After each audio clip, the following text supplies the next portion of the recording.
All right, what's up? I guess presenting the proclamation. Oh, okay. Okay, this week is National 4-H Week, and so we brought a proclamation that a lot of counties do with their 4-H programs, and it's just to recognize that we have a 4-H program, and we have 3 representatives here. If you guys would like to say your names and the clubs you're involved in, go ahead. I'm Easton Alpers, and I'm in the Jolly Workers 4-H Club. I'm Ian Dunn, and I'm also in the Jolly Workers 4-H Club. I'm Cambry Adams, and I'm in the Cloverleaf 4-H Club. So we would just, if you don't mind, take turns reading each paragraph for the proclamation, and then Ian will be our youth representative that will sign, and then chairman of the board will sign, and we'll take a picture. Okay. That's okay. This says National 4-H Weeks, October 3rd through the 9th. Whereas 4-H is America's largest youth development organization, supporting nearly 6 million youth across the country. And whereas 4-H has helped hundreds of youth in Stafford County to become more confident, independent, resilient, and compassionate leaders. And whereas 4-H is delivered by Cooperative Extension, a community of more than 100 public universities across the nation that provides experiences where young people learn by doing through hands-on projects in the most important areas of health, science, agriculture, and civic engagement. And let you go, Todd, I'm out of breath. Oh, we followed you right there. Yeah, this whereas 4-H Week showcases. All right. Whereas National 4-H Week showcases the incredible ways that 4-H inspires kids to do and highlights and remarkable 4-H youth in Stafford County who work each day to make a positive impact on those around them. And whereas 4-H Network for nearly 500,000 volunteers and 3,500 professional providers, caring and supportive mentoring to all 4-Hers, helping them to grow into true leaders, entrepreneurs, and visionaries. Now, I therefore, Clayton Grimmett, do hereby proclaim October 3rd through the 9th, 2021 as National 4-H Week throughout Stafford County, and encourage all of our citizens to recognize 4-H for the significant impact they have made and continue to make by empowering youth with the skills they need to lead for a lifetime. Very good. Okay. That'll work. We do have, we'll go ahead and sign it. Yep. Does it have to be a motion? No, just a proclamation. You proclaimed it. I proclaimed did it.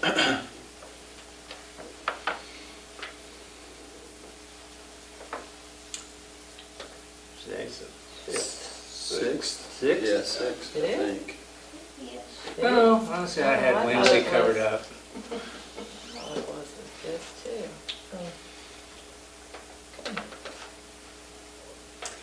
This week, all of the clubs will be promoting 4-H. We have a sunflower award display from projects that were at the fair. We rotate that through each community. And then each club does a window display, and some of the kids have made posters, and they're recruiting new members this week. So October 1 is the beginning of the 4-H year. Okay. So. Okay. So you want this for your You can put it file? in the paper? Yeah, well, I don't know if I'll put that, we'll see if they put that in the paper, but I'm gonna put the picture. Is that okay in the paper? Yeah. Yeah, that's fine. Okay, and I would take a copy if you want a copy too. Yeah.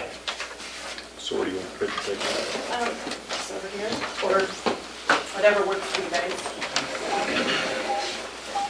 You can't have a short one. Here, let's get a tall kid over here. Come on.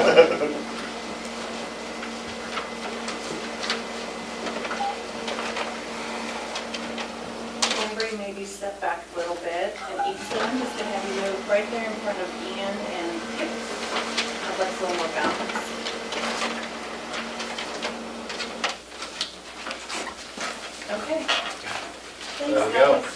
coming in, guys. Thank you for having us. Did you guys have some stuff at the state fair? I took a heifer and sweet variety display poster, so. Cool. What about you? Did you have anything at the state fair? I mean, I was gonna take my art picture, but then it was too full. Okay. Did you do Nothing. a talk though? My brother did. Okay, I guess I also did a talk there too. yeah. Cool. Cool. Yeah, we Yeah, had we- about, They only take so many pictures? Yeah. yeah, there's only 5, we kind of changed it this year. We were only allowed to take 3 art projects in years past. This year we were allowed to take 5 with certain categories. So when you have 105 counties all taking projects, that adds up to a lot. So Yeah. we don't really have the space. But anyway, we had about 30 projects total at the state fair, so it was a good showing. Cool. Good. Okay, Okay.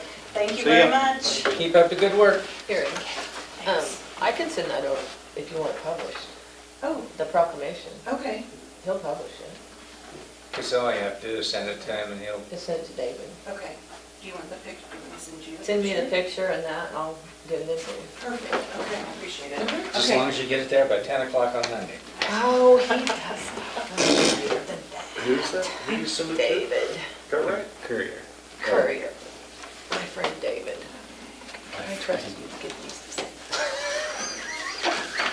All right. Philip? Made you laugh, Philip. Uh-huh. How's it going, Phil? Oh, it's all right, how are you guys? Good. This is on the weather tower that's down there. He's part of Kiowa County, which is Comanche, Stafford, Edwards, Pratt. That's it, And this is the one that's relayed out of Dodge? yes. And it needs some more work. Part of this, we pay a year, I need to tell you, we pay a yearly deal to them, and I don't know if we paid it this year yet or not. I don't think we And have. so some of this will be already taken care of, but there'll be some additional costs this year. The tower has to be FFA, it's so tall, it's got to be either painted or lighted. And it's time for it to, the paint's peeling and it's not very good. So we talked about it the other day, and we decided to put strobes on it. And so that will come out of some of that cost. I don't know if we'll have any additional costs or not right now, but we're trying to bring Barber County on board because it does serve most of Barber County. And for some reason, they're not in the mix. And like I told them, I said, you know, this doesn't serve all of Stafford County. The north end of the county is not covered by this tower. Yeah. And so it's all based on population is how that's doing. And ours is going to change after the last census to where we pay a little bit more, as you can see. Mm-hmm. But if Barber County comes on board, it will drop us to about where we are right now. It would leave us about the same. Pratt County. Is Pratt just in red because they're so big? Yes, they pay the lion's share of this. Yeah, 45, or they got 45% of the population. Yes. They dropped to 37 if you add Barber. But I mean, that's right down there by Barber, isn't it? Yeah. So why have they never had to pay anything? I don't know why they were never. Are they covered out of Oklahoma? Well, the Barber? map shows that this is actually served the north, most of Barber County, all except Yeah. for the south, very south end. And so when we started this, I said, listen, if it's serving them, they need to pay their share. This is not fair to anybody Yeah. else. I said, it's only right, I mean, if it serves your county, that you do this. I said, because we're paying on a population that serves, and it covers most of our county. And But I this said is, it doesn't cover all the citizens, because the north end of the county is not covered. yeah, so where do we get the north end, where are we getting coverage out of the north? And I don't know where it comes out Probably of. somewhere up north, Yes. Ellsworth or, Yeah, I don't know where North all the somewhere. weather towers are. and this is where we get our national weather alerts and stuff Yes. like that. It comes off of it comes on your NOAA radio. Yeah. If you have one. Yeah. So. I mean, most people turn off their phones at night, so, I mean, a NOAA weather radio is good for night. Yeah. So if you have something that specific time goes out.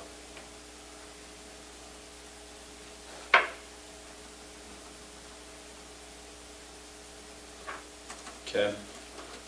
So we did, that's where we're at on that, but I also wanted to ask your permission to sign a letter of intent with applying for a grant for a new tower. It would cost us a little bit of money, but, if It's like 350K to put up the new one. Yeah, it costs us, well, and it's 75/25, so it would cost us 25% of that. Okay, it would reduce all the counties, it would reduce to 25%, so then the percentage would go from there. So 350,000. I didn't want to hurt myself trying to fight for all this, because for something that may or may not happen. But for now, for sure, we are spending the money to put the strobe lights on, and then you don't have to paint it, because there was some worry about the guys on it where they didn't meet the ice load, and after talking, the guy says, well, it's insured, so you're playing the what if scenario of, you know. And that's what emergency management is, unfortunately. But yeah, I mean, at what point do you? Not send anybody. Well, yeah, I mean, at some points it just, God, how much money can you throw at it? You know? Yeah.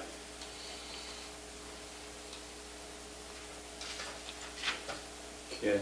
So if we had to pay that 25% of the 350,000, that 25% would be split up amongst all the counties? Yes. Okay. And there's no way of knowing whether we get this or not. It's through, Yeah. it's a grant through emergency, Canadian. Okay. But I did want to be, if I saw, I wanted you to be aware of this before I signed an LOI that binds Stafford County to it, and then you guys say, what is this? Yeah. When you get it, and then, Yeah. or if you get it, then we'll have to come up with the other money. And, yeah, I'm okay with it. And I would think maybe Yeah. that if this does happen, we could use some of that ARPA money for it. Yeah, I don't know. They're kicking back some of our requests so far, so. Oh, I'm sure they are. We'll see. But that's what some of the other counties thought too, so. It wasn't my thinking on it, it was there. And that was just, and these are, well, a couple of them full-time guys, so. And then we are getting our striping done this fall. Really? Changed? They The changed, paint showed up, huh? evidently, so probably late next week or the following week we will. So we'll be pulling down sometime then, probably about Wednesday, I'll have him start pulling the passing zones, because some of them get shortened up, and then they got to call locates in to put the new signs Oh, up. okay. To I was put the gonna new say, signs up, locates for paint. No. So do they come out and re-engineer those every single time they strike? No, they don't. Good. But we did ours all on line of sight, and so some of them are fairly long, as you know. Yeah. And so the engineers did these two where we got this, the high risk rewards money to do that, so it ought to help on a couple things. They will put the no passing zone pennants up at like the stop ahead signs and stuff that we didn't have them before, so we will gain a few signs that way. On your stop ahead, is that what you call the signs that are like 100 yards ahead of the stop sign? Well, they're about 750 feet from the stop sign, anywhere from 500 to 700 feet. That's the symbol that So there's has a sign and an arrow. So there's no set distance on those? Yeah, there is. But all of ours are set at 750. It's usually 100 feet for every 10 miles an hour. But these, So Bryce, that's based on 55 mile an hour speed. Yeah, I was trying to do some math, 80 mile an hour. Yeah.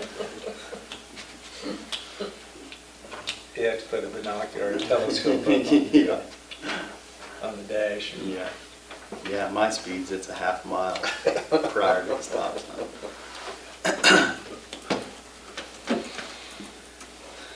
Other than that,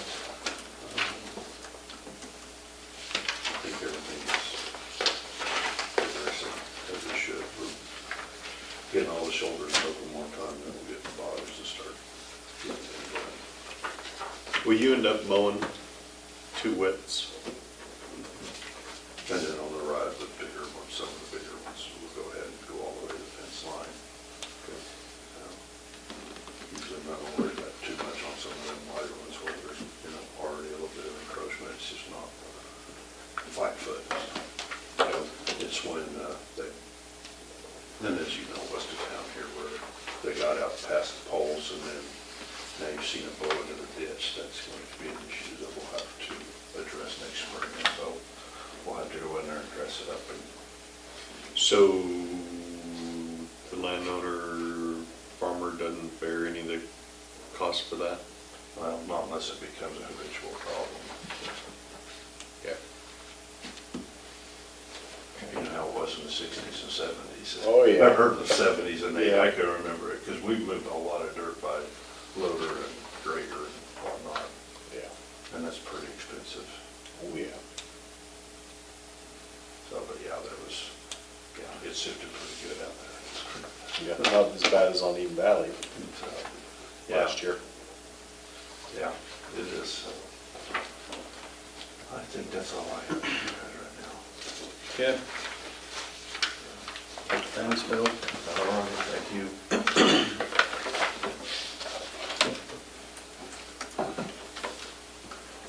You want to recess? I got the minutes here. I make a motion that we approve the minutes of the September 29th, 2021 meeting. Second. Then move to second, we adopt the minutes of September 29th. All in favor say aye. Aye. Motion carried. And we're recessed. I make a motion that we go into executive session to discuss attorney-client privilege, including the commissioners, Nita, Mike, and Shannon.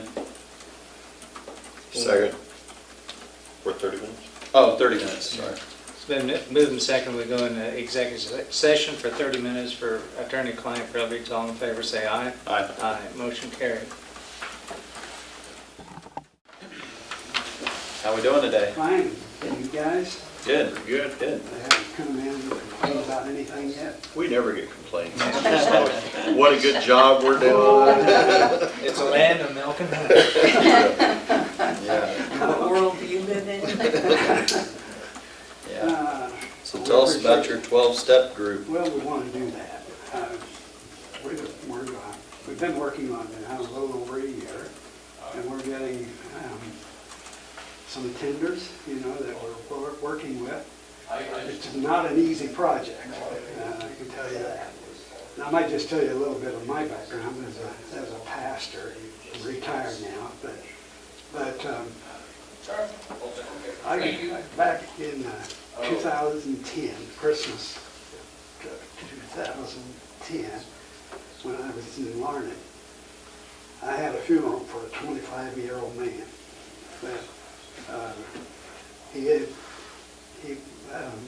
He'd been arrested on a Saturday night before Christmas, coming back from Hayes, and he had swallowed all the evidence, and in the process, they killed him. And before they could get his help to the hospital, he was gone. It was a huge funeral. I could not believe my eyes.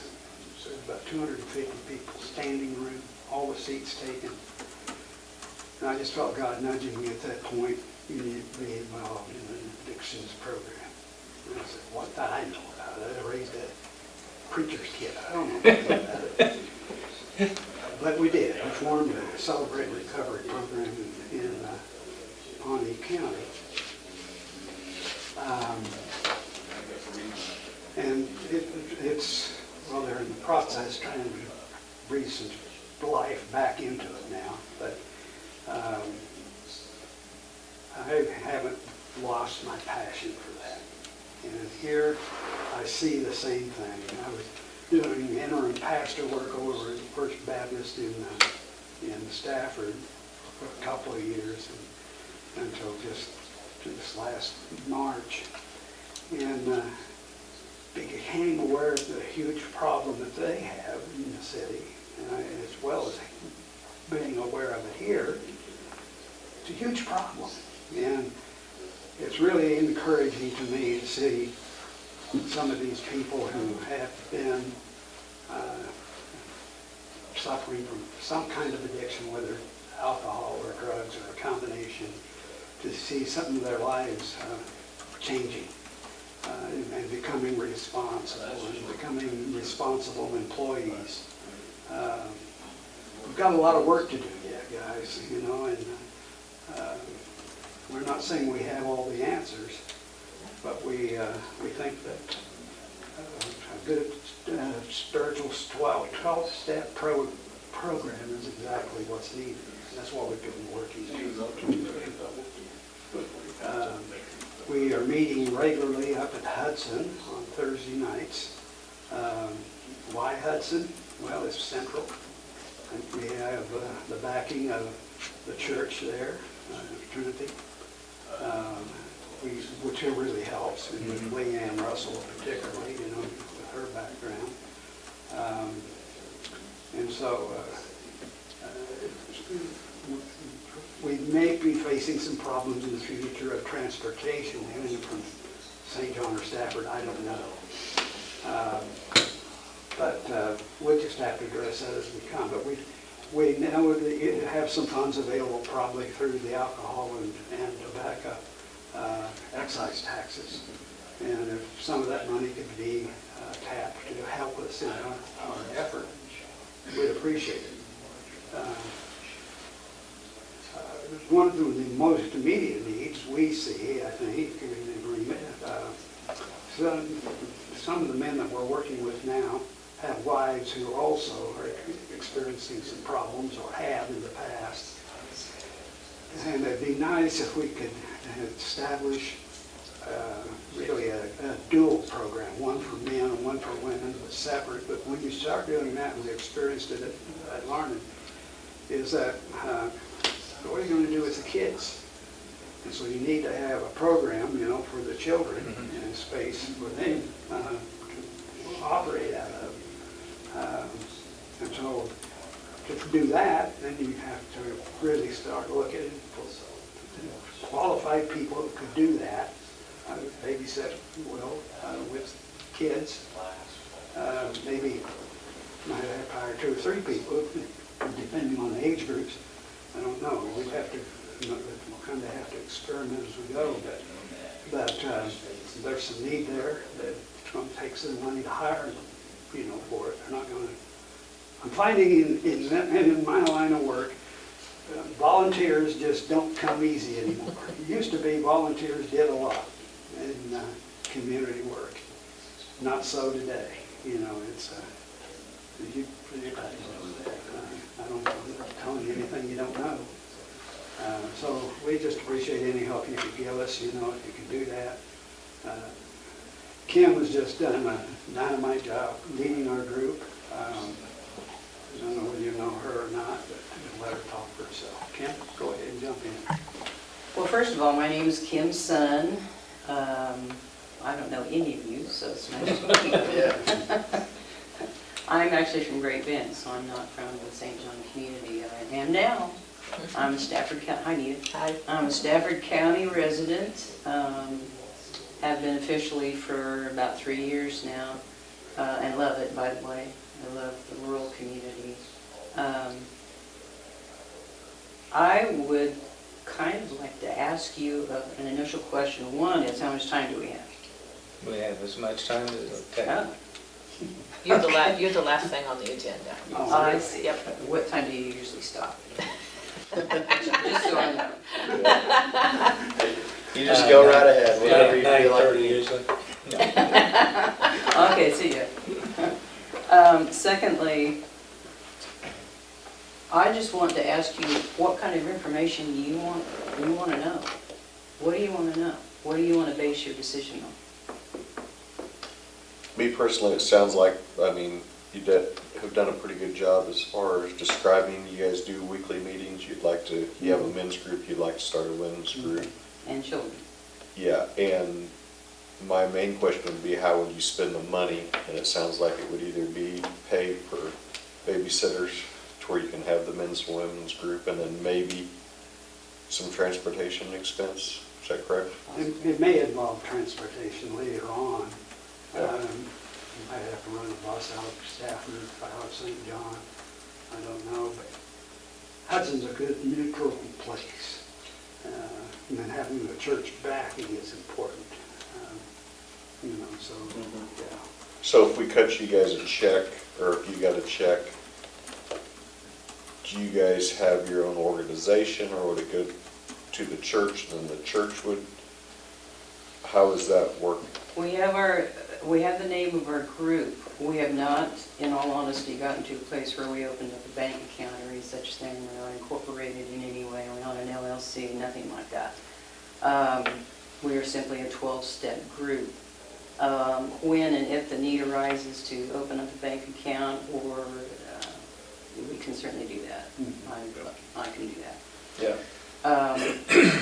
And if you gave us funds, then we would open up a bank account and then set up some sort of accountability system as to how it's used. Okay, you had a question. Is this patterned along with the AA and the Absolutely. NA? Yes, sir. And I would like to share Is it a that. separate, or are you? It's separate. We have, for certain reasons, gone the route of calling this a Christian 12-step program for several reasons. As I move into that, let me just tell you my background and then go ahead and segue into that. I'm from Great Bend. I'm from a respected family. And I did not live in poverty of any kind. We had everything we needed when I was growing up. But my dad was an alcoholic. He was a functioning alcoholic, and so was my granddad, my great-granddad, my great-great-granddad, and I think it went further past that, but at least it's documented back to the Civil War. Every father in every generation. So by the time I came along and we had a family of 4 children, our household was functioning, but it was dysfunctional. And then, of course, the alcoholism. Honestly, my dad was just an abuser of alcohol up until the time that his father died in 1970. After that, my dad became an alcoholic, and there's a difference. You can abuse alcohol and just use it, drink too much for the wrong reasons, or go to a party too often and whatever. But when you become an alcoholic, it's 2 things. It's the psychological addiction, and it's the physical allergy that your body develops to alcohol. Same thing is true of really any substance that becomes addictive. You become, and I'll tell you about mine just briefly, but your body becomes allergic to the substance itself. So when you partake of the substance, it has really bad reactions, physically, mentally, emotionally, every way you can think of it. My dad was a vodka drinker. He could control it to a certain extent. He isolated when he drank. He went out country, sat in his car, and he drank, and just to where he could get himself home, and he would drive home and sit in his recliner and fall asleep. And that was his pattern. He did that for years and years and years. One of the things that we found out in 1979 is that alcoholism and any kind of addiction, it does not matter what the substance is. It becomes a family issue, and everybody in the family gets sick to one degree or another. For example, my dad was the alcoholic, my mom was the codependent, which is a whole other subject, but it's all tied in there. The codependent reacts to the addiction, and reacts to the person who's addicted in ways that are dysfunctional and become addicted within themselves. Then you have the kids. In my family, my brother, my sister, and my younger brother, and myself, all became addicted to substances. My sister just for a short time, and then she switched over to exercise. You can even become, but when it becomes where you can't put it down even though it's harming you, that becomes an addiction. But as far as my two brothers and myself, it was substances. And that's what happens with addiction. It just gets passed down from one generation to the next unless it's addressed successfully. AA was founded in 1935, and they came out with the big book, what they call the Big Book, Alcoholics Anonymous, in 1939. The two men who founded AA were Dr. Bob and Bill Wilson, both alcoholics to the extreme. Both were considered hopeless, and both of them knew that within their own strength that they could not get on top of this because they tried for years and years and years. Hopeless alcoholics. And back then, a hopeless alcoholic either just died, from alcohol poisoning, or they went to a mental institution. They'd go in and out of hospitals, because they'd pass out and somebody would just find them and take them to a hospital. So it was, things are a little bit different now, but of course alcohol and drug abuse are still killers. They kill people all the time. I started out with alcohol when I was 18 years old. I went through a traumatic experience, and I turned very, very purposely to a substance that would help me forget, help me escape. And of course I did not forget. I escaped temporarily. And that's why addictions, that's why certain substances are addictive, because they really do help you escape temporarily. But it never fixes the problem, obviously. And so I started out with alcohol, did that briefly, and before it really got its hooks in me and to where I was alcoholic, I turned to another substance and another behavior. And that was food addiction.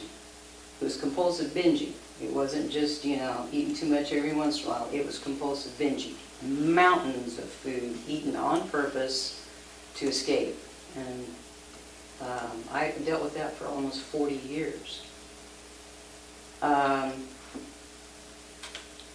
I finally got to the place where it was destroying my body because I was eating, junk food, fast food, anything that tasted good and had lots of sugar and salt. But it was starting to affect my kidneys and my liver. And yeah, it took a long time, but it's still a killer. Heart disease, diabetes, you name it. Sugar is as addictive, some people say, and have done research, that sugar is addictive as heroin. And they've done experiments with, mice and such things. And they would give the mice the choice between the heroin and the sugar, and the mice would partake of both. And eventually, even though they still had the two choices, they started going back to the sugar alone over and over again. And so, so I lived out my own addiction. I got set free. The beginnings of recovery were really in 2012 when I went to Al-Anon, which is specifically for people who are family members of someone who is addicted, or even a friend of someone who's addicted. I started out with that because my dad was an alcoholic. At the time, this sounds crazy, but denial is what it is. I did not know that I was an addict at that point in time. But in 2013, after a series of bad things that had been happening in my life, and then the body continuing to deteriorate, I went to an AA meeting. And when I sat there in that meeting, I listened to what they were saying, and I understood every word they said. It was an open meeting, so they had alcoholics and drug addicts. They talked about their experiences in their addiction, the way that they thought, the thought patterns, the emotional patterns, the way they acted out, and I understood every word. And I was a little bit surprised because I was not a drug addict and I was not an alcoholic. And so I sat there in that meeting that day and I realized that I was an addict. That was the first time I actually admitted to myself that I had all the tendencies and all the characteristics of an addict. And that was the day that changed my life. And I started using 12 steps, started going to 12-step meetings. I would go to the AA meetings. There is OA, which is Overeaters Anonymous, but AA worked for me. I think because of the generations of alcoholism in my background, it was, somehow it was a part of me, even though alcohol was not my chosen substance. And so that's when I started really getting set free from the binging. The binging had been consistent and ongoing for almost 40 years in spite of every effort that I had made to stop, because I wanted to stop. Well, let's say part of me wanted to stop. Because with addiction, part of you wants to stop and part of you doesn't. So until all of you wants to stop, you don't. You will continue. And so 12-step, let me just tell you a little bit about 12-step. Do you know anything about 12-step? Not a ton, no. Okay. Well, you need, if you're going to give us money possibly, then you need to know what you're getting to, okay? Would you agree with that? Yeah. Okay. 12-step, like I said, was founded in 1935 by Bill Wilson and Dr. Bob. Bill Wilson actually had become sober, and one night he almost got drunk because of a business deal that fell through. He was out of town, perfect time to act out your addiction. Go out of town, nobody's watching you, no accountability. So he knew he was in trouble. So he called the local church and said, I got to talk to an alcoholic. You got somebody I can talk to? And they said, oh yeah, this guy right over here. So they sent him over to Dr. Bob's house. He didn't know Dr. Bob. Dr. Bob didn't know him. But Dr. Bob listened to someone who knew exactly what he was living. And that's what makes the difference with 12-step and with people who are trying to recover from addiction. If you can sit down at a table with people who know what you're going through because they've lived it, you start listening, you start paying attention, and you start saying, okay, they know what I'm going through. They know. They know what I'm thinking, they know what I'm doing, they know who I am. And there's something very, very powerful about that, and that's why 12-step has worked since 1935. They haven't changed it. They went through, they made mistakes, and they finally came up with not only the 12 steps, but they came up with the 12 traditions. So it was not only the principles of how to recover, but then how to operate as a support group. And they've become very specific in how they operate because it works. They haven't wavered from it since then. And so when these two men started AA, it took off. And then when they wrote the book, and it was published in 1939, it really took off. That got national attention back in 1939, and then eventually it became international. So this program is well established. If you don't know what the 12 steps are, they're actually taken from a Christian group called the Oxford Group. So if you've ever heard of an Oxford house, it goes back to the Oxford Group, which was established in the 1920s. And it was just a group of Christians who decided that they were not living the life of a disciple of Jesus Christ very well. They wanted to do it better. They wanted it to be real. They wanted it to be life-changing, life-transforming. And so they got together and they said, okay, if we want to be true disciples, what do we need to be doing? And they started making a list. And eventually, components from that list became the 12 steps. So it starts out with things like admitting that you're powerless and you don't have the inner power and defense against the addiction that you're dealing with. And then you come to believe, and sometimes that's a process for many people, you come to believe that there's a power greater than you. If you don't have the power, then you got to find somebody or something that does. And so you come to believe that there's a power greater than you who can restore you to sanity, and that's the exact word that they use. Because if you start looking at the actions, the behaviors, the thought patterns, the emotional patterns of an addict, you see someone who's, we've got insanity going on here. My definition of insanity is doing the same thing over and over again that doesn't work. You just keep going back to the same thing even though it's not working. And either you don't see that it doesn't work, or you don't know what else to hide. Who knows? But you just keep going back over and over again.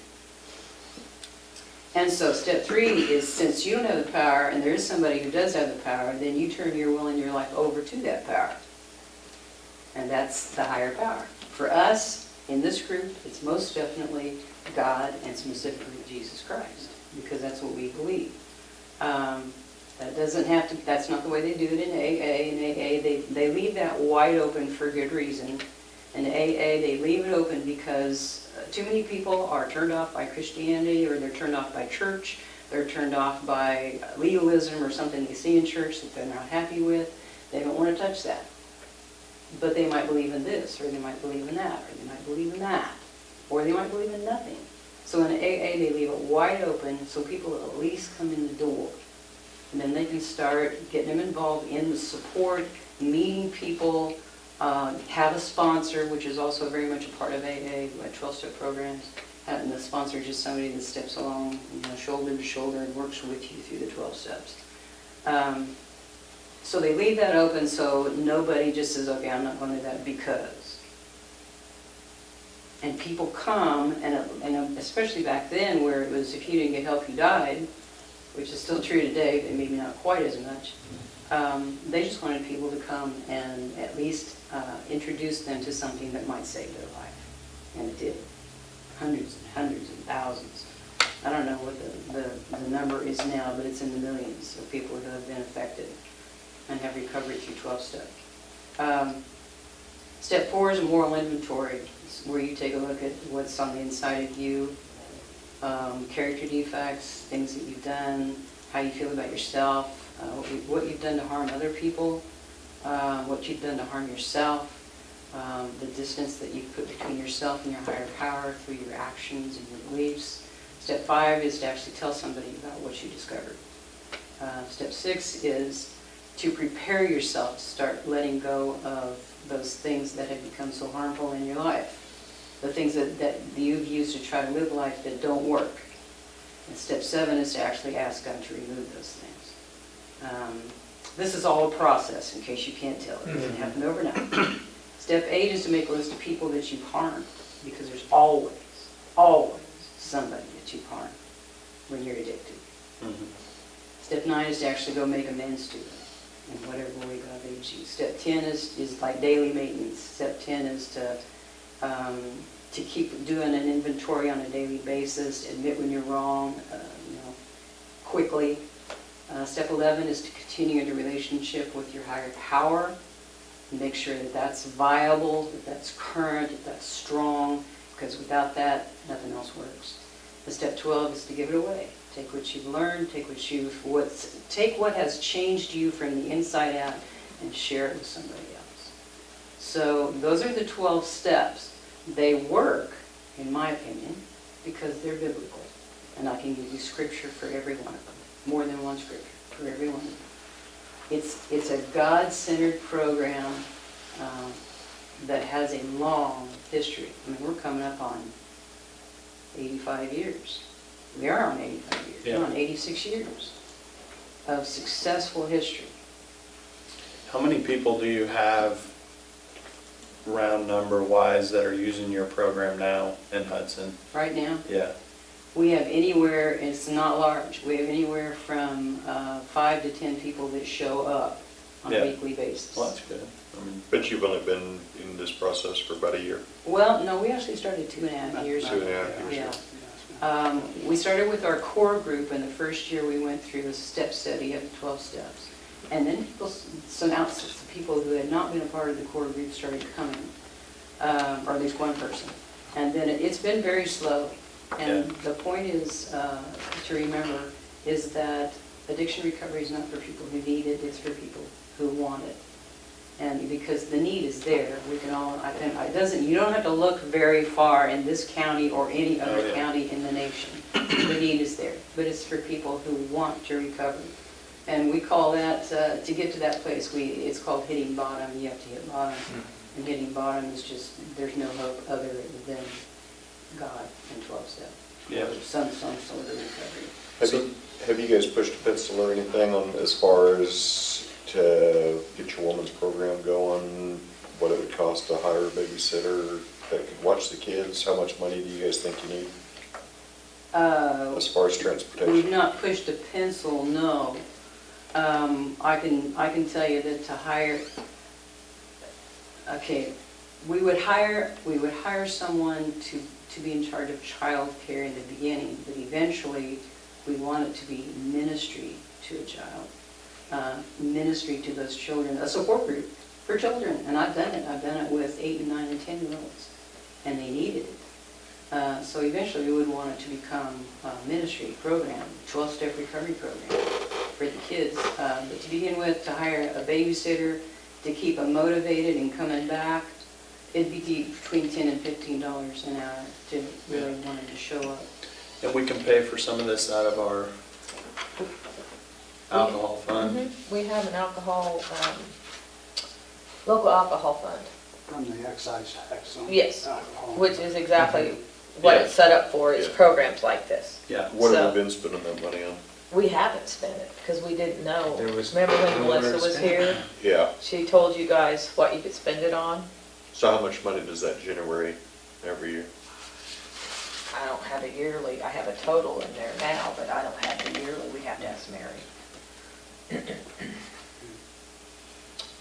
And to our knowledge, this is the only AA program in Stafford County, or is there more? There's an AA chapter in Stafford. It's a Okay. Methodist church. It's a closed meeting, however.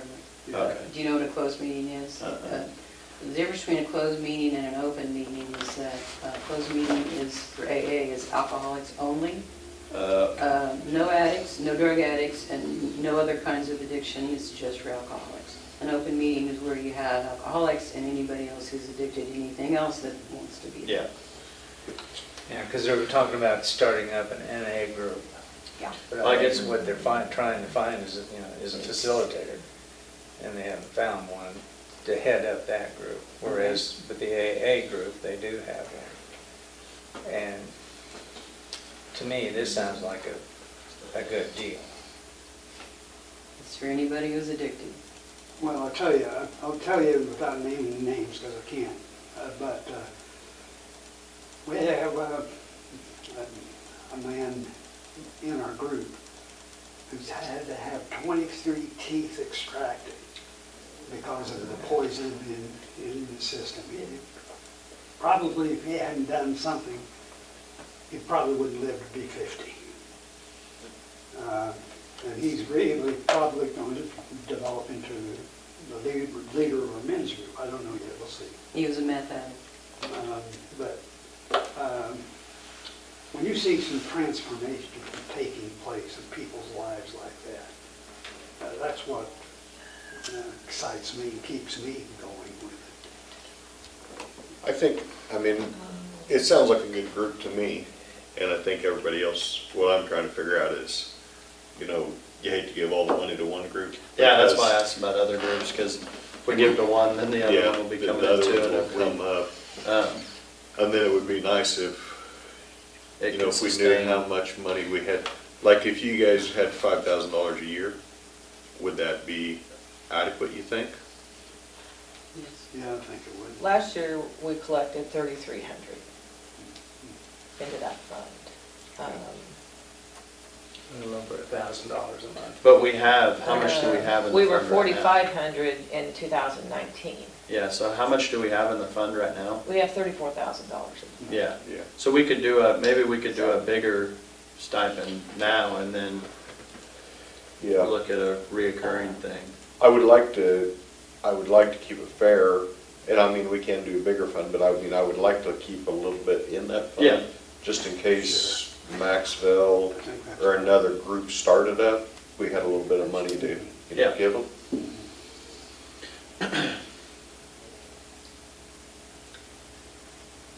And probably you would have to open up a bank account, Yes, sir. because we need a paper trail. Do they need to get in contact with Mike and he kind of tells them what needs to happen, or do you know? For their bank account?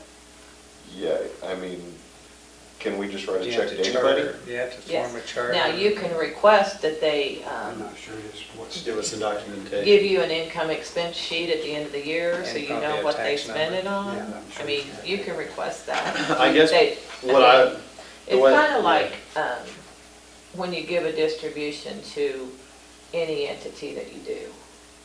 Yeah. I mean, But most people that we distribute to come in every year and present a Yes. request for it. Yeah, And then at and then that they- time, we can just get a simple, how they did you spend update your you money, on did the it past work? year, how it's going, So So, I'd like to see you guys start a checking account with the group name, and then like you said, the security Yeah, we payments, would where you have have to to have like know. 2 people sign a I check. think we're ready. And that would make us, that'd make us feel like we're being a better, Well, and Since I'd it's- even feel better about it too, Yeah. so. Like, because you hope that this becomes a continuing sure. organization, and yeah. if you guys are going, somebody else steps Yeah, up I'm and- ready to support you guys. I think you've made your case as far as,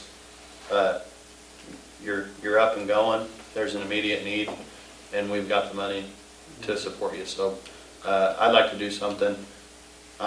We can wait. They can set up their bank account. We can wait, Mhm. make a motion next week. And, Yeah. and get me the name, your They- official group name, Okay. because we'll have to set you up as a vendor for the Probably district. first of all, you probably have to form some type of a charter. The second thing, you'll have to get an EIN number, a federal tax number. Mhm. And more than likely, you should apply for a 501c3. Yeah, and that's a little more cumbersome. I think Mike would probably help you with And that. the 501c3 is easy. I mean, Yeah. your federal ID number is easy to get. But I think some kind of a charter, you know what I'm saying? No, explain what a charter is exactly. That we're a nonprofit group, you know, and we have a director and we have a secretary. I mean, I'm just taking this off the top of my head, but some formal notification Have of structure. an organization. Because you're going to have a name to get the federal ID We do number. have a name now, we call it the New New Direction. Direction. Because if We we, call it what? A New Direction. A new yeah, direction. because if you guys just start a checking account with 2 names on it, and we write you guys a check for, say, $10,000, one of you guys are gonna have to report that $10,000 on your income tax. Yeah, you need a tax number. That's why you need to have Yeah. a tax number to where it can kind of be, and then if it's a nonprofit, I mean, then you can donate, people can write those donations off. But we can maybe get with Mike and have him help him. I with would the imagine Mike 501c3. would help you with that. The The county county attorney. attorney. Mhm. yeah. Yeah. Okay. Yeah. I do have a couple questions before we roll along any further here. I'm going to be really honest with you and just tell you that AA's already been through all this. They've been through people wanting to give them donations or money in some form. AA is an organized entity. I don't know how far that financial organization goes, but I do know that the entire organization is run on donations alone, to where, I'm talking about people putting money in the basket. I mean, every time you go to an AA meeting, they pass the basket. Mhm, mhm. That's how they run their organization. They don't go out looking for people to back them up financially. And there's a reason for that. AA has always wanted to be independent, to not be, what's the right way to say it? To not have an outside group of people dictating the use of finances, or, you know, being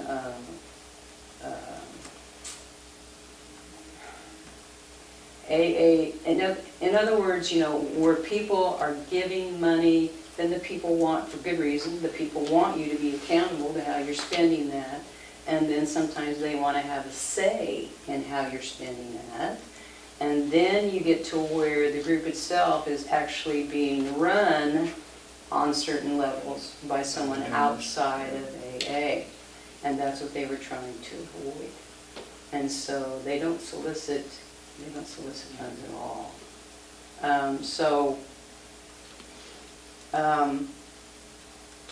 As much as we would like to have a bank account with some money in it to use for very viable purposes, I need to know, and we all need to know within the group, we need to know what stipulations are attached to it and what kind of accountability you need.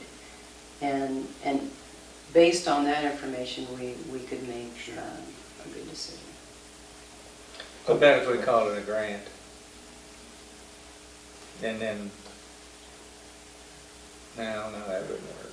It's just a distribution from the county Yeah. to an organization. I don't think there'd be any strings attached to it, or, No, I mean, just as long as the money's been spent on the program, but as far as you guys having to show up next year and show us your checkbook, No, just come in and, I mean, this money is Kinda do collected this again as a next year, tax off of update 'em. alcohol, and this is what it should be spent for. maybe you'd need more money next year or less money. Yeah. It's just kind of a way to keep in touch. Yeah. But And they the- won't micromanage you. And the only reason why we don't give you the whole amount is because, you know, Well, if sure. other groups are coming Well, forward, and I think that makes sense. Sure. you We know. have to do that. And all I'd ask, you know, if you guys decide next year you want a bunch more money or whatever, just kind of tell us what the need is, you know? We're gonna have to develop kind of a rolling budget, if you will, because it's hard to predict in advance, you know, what, for transportation costs or whatever. Yeah. it may be.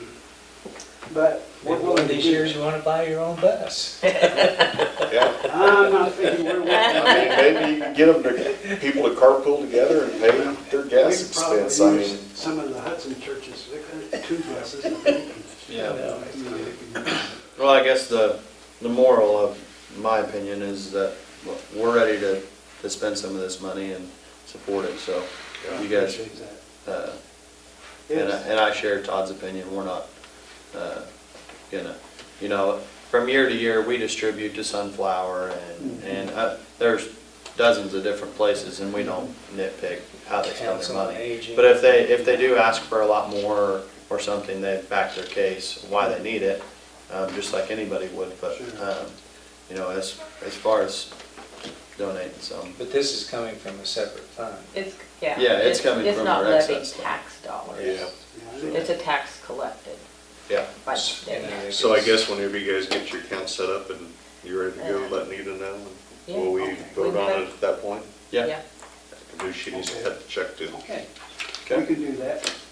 thanks for coming in. Well, thank you for your time, and Yes, thank you very much. good seeing each one of you. And we'll, I guess I threw out the 5,000 number, so I mean, that would probably be the minimum. Yeah, And we'll discuss it some more, it might be more than that. I'd say probably, yeah, between 5 and 10, somewhere in there, so we don't bite off our whole budget, but Yeah. Yeah. Yep. No, that'd be great. that'll work. Thank you. Thank you. Keep up the good work. Thank you much. Thanks, Leon. Good seeing you. We'll go from here. Yeah. There you All go. right, thank you. Y'all Are have a good day. you You too. Lennon Lyons, Dad? Yeah. Okay. I thought I recognized you. Claim me, wouldn't he? Yeah, you know, he just went to the Regeneron in Houston for that. Yeah, we were just talking about that. Yeah, and very successful. He Yeah. knocked his temperature down from 103 to normal within 24 hours. Really? After Yeah. doing it. Good stuff. Yeah. And so, made me feel a lot better. Yeah, I bet. Nice meeting you. You Yeah. too. Nice to meet you. Bye-bye. Bye, you. Bye. See ya. What else? That's it? I was talking to Mike about this Golden Belt thing, and, we think we should go ahead and enter into this prepaid membership. We have 2 years to use, 2 calendar years to use up our hours. I would like to go ahead and go with the 150 standard hours, which is $90 an hour. We're gonna need them, you guys. Yeah. I mean, Sounds fun thing. okay, Yeah, I agree. I'll go ahead and have them drop that contract then. So is there any, in those contracts, if we use Golden Belt, I mean, I imagine there's nothing in there that says if we get hacked and ransomware that they have insurance that pays for it? I'll check with K-Camp. Yeah, if you So could how check can you on that. protect yourself against doing that? I mean, do the county employees, may need to not be on the Somebody clicked computer? on the wrong thing, And opened up a file that was, yeah. So do we need to let everybody know Well, that we- doing that is a fire and offense? Well, I don't sometimes know. it's an who's gonna accident. fess up? Yeah, but I mean, how do you Well, you'd be know? surprised the emails Yeah, like we get sometimes- that look like they're from the state of Kansas, Yeah. and they're not. You know, we talked You about just having kinda- Randy come in here and kind of do a class. And he's gone to each office and talked to them. Yeah. But yeah, we've got our stuff screwed down so tight now that we hope we're good, but Yeah. hackers are Can you evolving check on that every day. though and see? I'll check with that if- with If K-Camp. ransom Yes. is covered under Yeah, our insurance I will. policy. Um, That'd be nice to know, and if it isn't, then what can we do to get it? Where Because can we get it? that, Yeah. it's probably not if, it's when. Yeah. No matter how protected you are, Right. I mean, Yeah. because the hackers are only getting smarter. So- So it's getting really popular. Are they gonna come in and look at how Randy has stuff set up They were in for 2 days yesterday, Okay. last week. and make sure it's all working? You know, there, the Yes. last time We've it got- turned out we- something wasn't working. We need to update our antivirus, which is what they're starting on today, and then there's a couple firewalls that need updated. There was one other thing they were gonna do. The fires, they said. Oh, the backups. They're not sure that, like, we're backing up our software, our computer software is backing up in Greeley, but like, just our day-to-day computers aren't, they say they aren't backing up. I don't know. So it's like, I mean, if we went down, we'd still have the guts of the county. We have our software backed up. The rest of the stuff is, oh, I changed this document, it's not backed up, I have to go back to the old one. So they're gonna work on the backup system too. Because I Daily mean, backup. yeah, because if I came in and paid my property taxes, That's all backed up. Yeah, that's on the guts. That's the SCIC. brains of us. That is backed up. so what are you saying is not backed up? Like if she, our her day-to-day Word, stuff. her Word Like the documents minutes I and just took. her minutes If, and Okay. if Excel something would happen, spreadsheets and stuff like that. yeah, today, I would lose that and have to recreate that. Just, as long as our guts are backed up, Yeah, We Yeah. can go on with business, but it's gonna be a big. right. But they're gonna work Pain. on getting the backups fixed. For some reason, it stopped. But we're still backing up in 2 other places. So our main one has stopped working for some reason. It needs to have some files dumped, and I don't know how to do it. But, I mean, it would be, like Randy comes around once a week, right? I mean, it'd be nice if Golden Belt came around once a week. I'm gonna And make talk sure to him. everything was going right, all the Yes. backups were working. I'm gonna see if I can't, like, because Randy was here probably an average of 4 hours a week. Yeah. Every Wednesday, he was here about 4 hours.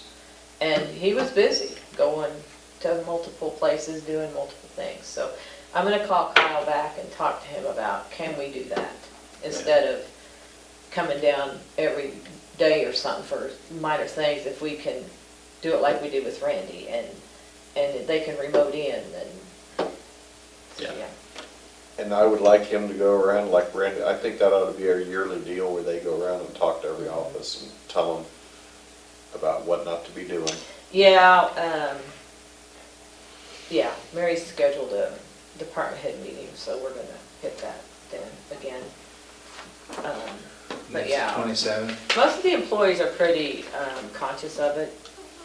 They, you know, they'll either have me or somebody come in, what do you think about that? Delete it. I mean, if you don't know, delete it, Yeah. is what I tell them. So, Yeah. don't open anything that you don't know what it is. So, but, Yeah. So good. Anything else? Taylor Cemetery. I Oh. gave Jason their surveying report. okay. And I don't know, my thoughts are that we just fence in the tree area. You know, burn the underbrush, have Ryan come in every, twice a year and spray it. And Is Jason okay with people potentially driving on his?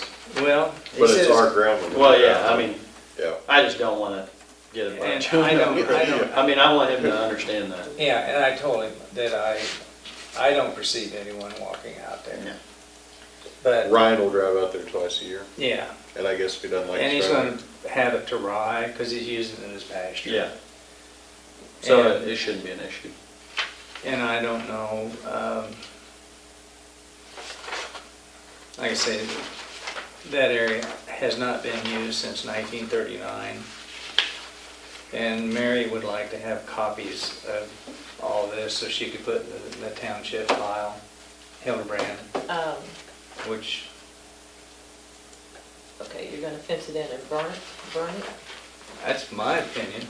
I'd just say, I'd you know, say as far as fence the it. minutes, just Clean up the underbrush and fence it in. Fenced in, burned off, and sprayed twice a I'd year. leave burned off out of there. I'd say fenced in, cleaned up, sprayed twice. Fenced in and sprayed twice a year. What about that grade marker that's turned up, not there or whatever? Well, Didn't you I say- would inform Mr. Gilpin Oh, he emailed me this morning when he told me And what was say- going on. If he wants, for him to go find a marker for Yeah, because they'll replace the veterans. James Taylor. Replace it. Company C, the 150 Pennsylvania Volunteer Infantry. That's who the grade marker is? Mhm. Veterans Affairs will replace that. I think so, yeah. Well, he said in his email that somewhere that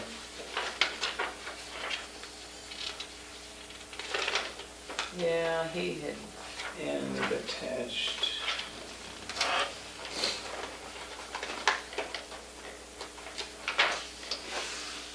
And he said he's willing to help. yes, he offered again on his email this morning to help. It's known the Department of Veterans Affairs has a program to replace veterans markers that have been damaged or stolen.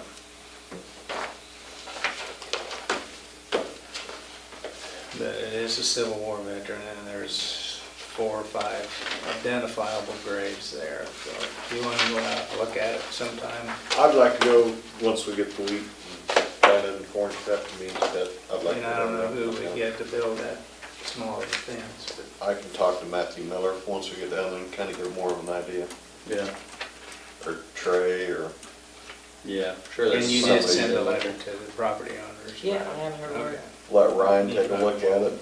And He probably won't. They don't even remember it's going. I'm pretty sure it probably went to the bank. Yeah. Okay, so you're gonna go out and look at the site. Yeah. Okay. After the leaves But if fall. he wants to start the process of getting the new tombstone, Can I have that, I would say that's the probably a name of year-long deal. whoever it is that the stone should be? Let me make a copy of that and I'll email it to him.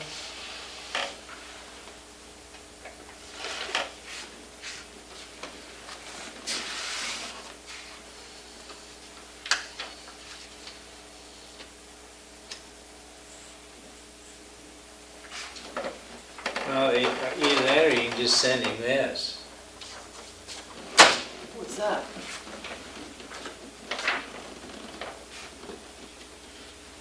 But it doesn't give his birth date and I got that out of the blue, the Stafford County Cemetery, etched and copy stuff. those.